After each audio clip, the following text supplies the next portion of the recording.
This is an RNZ podcast. When it comes to saving money, We're going to start a veg garden. We make our life a little bit easier because we garden. whether you've got a few pots of herbs Mainly tomatoes. I have parsley. I grow strawberries, that's it. or a big spread, I garden, so the other week I made a whole bunch of pumpkin soups, put that in the freezer. growing your own food is a good option. A lot of people are going that way again, growing your own vegetables. Kia ora, I'm Katy Gosset and welcome to Thrift. In this episode, as I prepare to head into a wild, rambling garden to talk about sustainability and compost, our saying comes from a slightly unexpected source. Audrey Hepburn, that very elegant actress and I often think urban figure, she once said, "To plant a garden is to believe in tomorrow."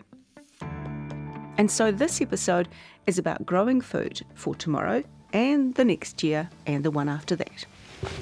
This garden's got parsnips and kale, radishes. I'm in a community garden in the Christchurch suburb of Sumner, Hemarakai it's called, the food garden. Leafy greens, it's got some sorrel, a few carrots coming up.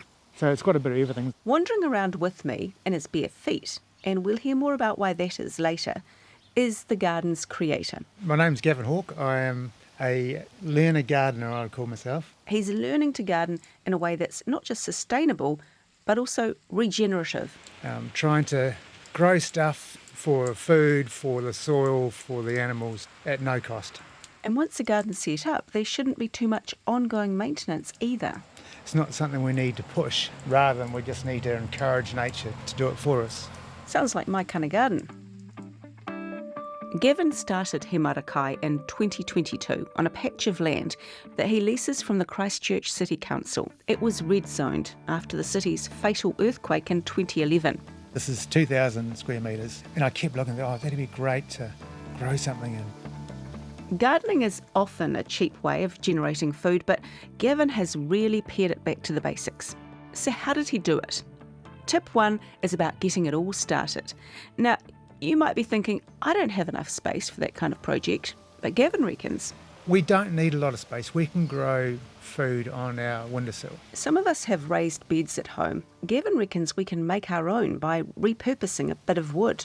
Dig a trench, fill it up with wood, driftwood or your next door neighbour's green bin, cover that wood with the soil you've extracted and then put some compost on top. It's a form of hugelkultur. Basically it's a German word meaning rotting material and logs under the ground. Basically the wood will decompose over time and some types break down better than others. You end up with a garden that you never need to fertilise, and also the wood will create a soak, so you end up conserving water.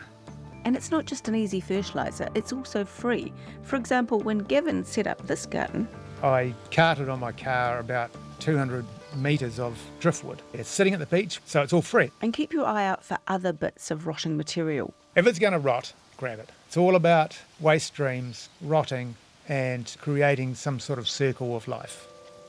To create life, you better start thinking about what to plant. Gavin recommends heirloom seeds. It's plant that hasn't been modified. Traditional plant is quite tolerant to bugs and sometimes lack of water. You can try going to a community garden for free seeds or ask around. Even if you have to buy some, with a bit of luck, this might be your first and only expense with this garden. To start with, you really want things that are going to grow above the ground because composting soil is not ideal to grow ground fruit. So while the wood is breaking down in the soil, Leafy greens actually will grow quite well in just compost. And so you could start with silver beet and lettuce. once the plants are established, when the seeds dry out, you can just let some of them disperse themselves naturally. Within a few months, you'll have more seedlings coming up through the ground. You don't have to keep buying new seed every year. And others can go away for the next year's crop. Sparsely pick the plants so that you still have a place for the flower and the seed to come from. Then later on, when the seed looks fully developed, Just cut the seed head off and store it somewhere dry. once you've done the groundwork, literally, and your seeds are in place, tip 2 is about how does your garden grow? Well, you need to have the fertiliser for a start. Because I rent a property, so I've found little spots where I could put them. They've grown really well. For Gavin, it all comes back to good soil. This is the compost. This is the mighty recipe. Yeah. We make our way over to Gavin's big wooden compost bins. There are 6 of them in different stages of decomposition. Each one of them lasts a week. So we're getting around about a cube and a half of compost a week, which is a lot of compost when you think about it. We all have an idea of what we think compost is. Making compost is a cornerstone of no-dig gardening. You're constantly just laying another layer of compost. It's essentially about collecting waste streams and bringing them together. So a waste stream could be horse manure or fish and chip packets. It could be coffee grounds. It could be your neighbour's grass clippings, leaves off the side of the road. Basically everything in these bins has been sourced for free. You have this eye out for everything that you can scavenge for nothing. I collect cafe scraps from the supermarket. It's a big circle. But how does it all fit together? This is where it becomes a bit of an art or science, or maybe a recipe. You need a little bit of this and a little bit of that. So you don't want to just chuck a whole lot of green grass. You need to have sort of 50-50 browns and greens. So what's a brown and what's a green? If it's dry, so leaves, straw, and dry grass, wood chips, it's brown. Whereas the green part of compost is stuff that's actually green, but it also includes things like manure. So that green could be horse manure or grass clippings or scraps that the cafe's thrown out. And speaking of the cafes, the coffee grinds that Gavin collects from them, although brown in colour, are not brown when it comes to compost. Again, because browns is things that soak things up. You're not going to soak up anything with coffee grinds. And when you get the recipe right, it's absorbing in more ways than one. When you start making it yourself, it's quite addictive. And when you don't follow the recipe, you can always put too much of one thing in and you end up with slime. And no one likes slime. You should hose your compost down and cover it to keep the moisture in. And remember, when handling compost, there is a risk of Legionnaire's disease through inhaling dust. So take care, wash your hands or use gloves. But if you take precautions and give it a try, Gavin reckons you'll be rewarded. Everywhere in the garden, when you dig it up, you can just feel life. You can smell it. You can see everything moving in it. Soil is not something that we just want to use as a medium to grow something. It just doesn't hold a plant up. It's got to provide the nutrients and it's got to be alive. It's got to be different textures and smell good and provide habitats as well as growing food. Just a very poetic description of dirt. Well, I do remember once I did a paper on soil science, and the first thing you learn is soil is not dirt. So dirt is something you get on your boots, but soil is something you cherish because that is life. Once you have the perfect recipe and your soil is sorted, the next step is garden layout. Garden is nature, and it's not something that needs to look like the Botanic Gardens or needs to be in straight lines. And he reckons the more you make your layout diverse and irregular, the easier it will be, and I think more peaceful it will be. I mean, the garden shouldn't be a chore that you need to go out and make sure that every weed is taken away. In fact, cooch, aka twitch, is pretty much the only weed that Gavin will get rid of. Other so-called weeds like chickweed, dandelion, watercress can all be harvested and eaten in salads. So moving on to tip 3 now, and this is the bigger picture stuff, or what Audrey might call believing in tomorrow.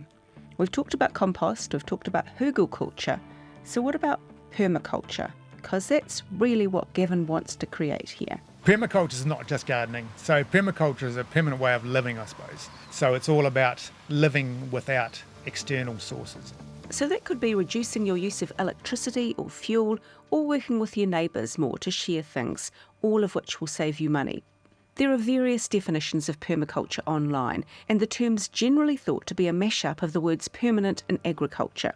But the gist of it is to create a way of living that's not just sustainable and cost-saving, but also regenerative. And when it comes to gardening, what you're doing is you're actually benefiting the land more than just maintaining it. And part of regenerating the land is trying out different plants.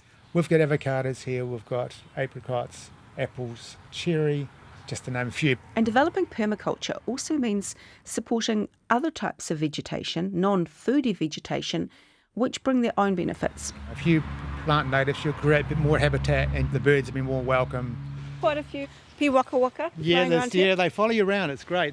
A lot of these different plants have been donated, and so were the garden structures. We don't need fancy garden glass houses or fancy stands to grow your beans. I mean, we've got bed heads over here. The shed we're sitting in was built out of waste material, driftwood holding up the roof. Which I'm pretty glad about because, as you can probably hear in the background, it's hosing with rain and we would have been drenched. I suppose it's a real mindset change. People probably see me as, oh, here's that scavenger walking around with his bins every lunchtime picking up scraps. Actually, I don't care. I quite like the fact that I'm actually using that material to create life. As the rain eases, we head back out into the garden with Gavin still pointing out produce. So we grow a lot of Jerusalem artichokes. Some people call it sunchokes or fartichokes because they make you fart. And they grow 2.5 metres high. They've got a little yellow flower. And Gavin does most of this work without shoes, even in the rain. It's grounding, you know. I think it just feels nice to walk on your garden and feel that energy on your feet. Yeah. The diversity of the plants means there's pretty much always something ready to be picked and eaten.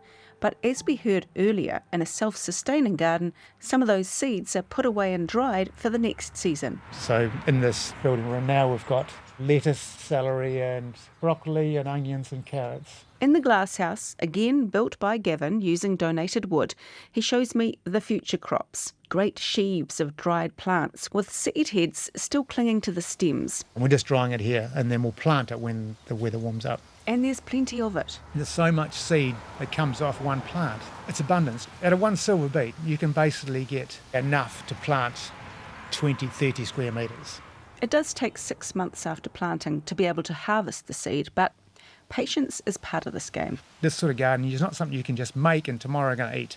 And again, thinking long term, it creates a self-reliance when it comes to food security. We're not dependent on that supermarket opening. We can grow our own. It's the one less thing we need to worry about. As with most community gardens, people can come and help and they can take produce. It strikes me this would be a pretty relaxing place to hang out. And Gavin gets a lot of visitors. You do get the odd comment, oh, that's a bit overgrown. But a lot of people go, wow, that's just so peaceful. I love what you're doing. I'm thinking of starting up my own little permaculture garden and I just come here for some ideas. So, talking ideas, let's recap. Don't worry about how much space you have. You can still start a garden with just a few seeds, either gifted or bought. Create your own raised beds by burying some wood that will decompose, providing fertiliser and a beneficial environment for insects and worms. Start with simple produce like leafy greens that grow above the ground while your soil is getting ready. And make up your own compost, sourcing scraps from supermarkets, cafes, and your friends' and neighbours' green bins. Beware, composting can be quite addictive, so I'm told. Grow a diverse mix of plants to benefit the whole environment. Create a permaculture, and as your plants seed, put the dry heads away for the next year's crop. And take your shoes off. Have a wander. I reckon I will. Next time on Thrift, we visit a repair cafe where you can bring broken goods or appliances or ripped clothes and have talented volunteers fix them for you. To check out that episode and others, make sure you follow and listen to us on your favourite podcast app. Special thanks to my guest in this ep, gardener and compost creator Gavin Hawke. This podcast was produced and presented by me, Katy Gosset. It was mixed by Alex Harmer, and Tim Watkin is the executive producer of podcasts and series. If you have a tip to share, you can email us at thrift@rnz.co.nz. Thanks for joining us. Ka kite.